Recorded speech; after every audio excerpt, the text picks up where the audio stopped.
Honourable David Cunliffe. Mr Speaker, to the Minister of Finance, how much of the increased... I'd be grateful if Jerry, if you'd like to pass that one across to Jerry, it would make a wonderful day. Order. The member doesn't need to take any notice of that kind of interjection when he's asking his question. The Honourable David Cunliffe. Mr Speaker, to the Minister of Finance, how much of the increased tobacco excise arising from the excise and excise-equivalent duties table, brackets, tobacco products, close brackets, amendment bill, will be allocated to addiction prevention and treatment? Mr Speaker, the Honourable Bill English, I have a slightly different question of wording in front of me, but it's near enough, I think, for the... No. Well, his would be right. David Cunliffe would always be right. That's right. The rest of us are wrong. Let me just check with the clerk for a moment to make sure that the question I have in front of me is the current question.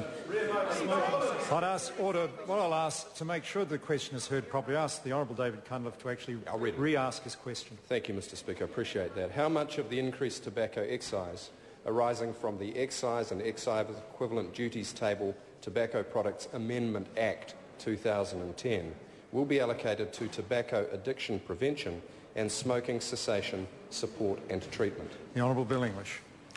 Mr Speaker, the government will continue the practice of past governments, and that is not to ring-fence the proceeds of the excise tax for any particular use.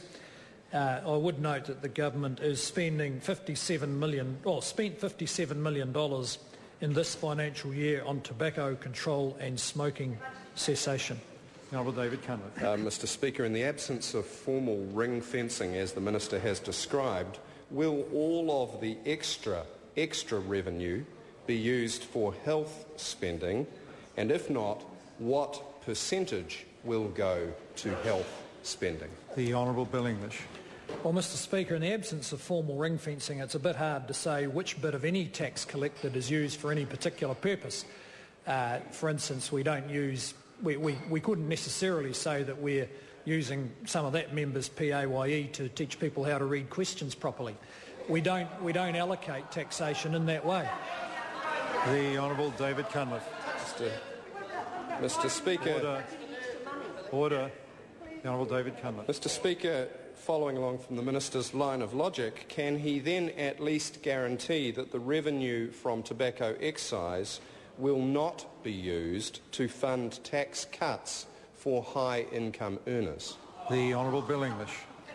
Well, Mr Speaker, the opposition are alleging that all sorts of things are being used to reduce taxes for high-income earners. What I can say to the member is that the tobacco excise revenue is part of a budget that has the broad intent of lifting the performance of this economy, because we need to undo the damage done by that government. David Cunliffe. Mr Speaker, will the Minister then follow Labour's example and put some of the additional revenue into smoking cessation programs like Quitline, and if so, exactly what proportion will be provided to Quitline, if any? The Honourable Bill English.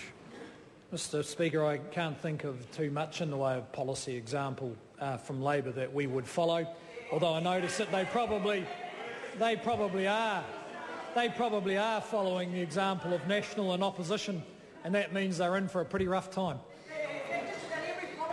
Point of order, Mr Speaker. Point of order, the Honourable David Cunliffe. Mr Speaker, I seek leave to table a statement from the excellent Minister of Health, the Honourable Annette King, dated 15 June 2000, in which she makes clear that revenue from tobacco excise will be sent towards... Order. Leave us sort of table that document. Is there any objection? There is no objection. Question number 7, the Honourable Rodney Hyde.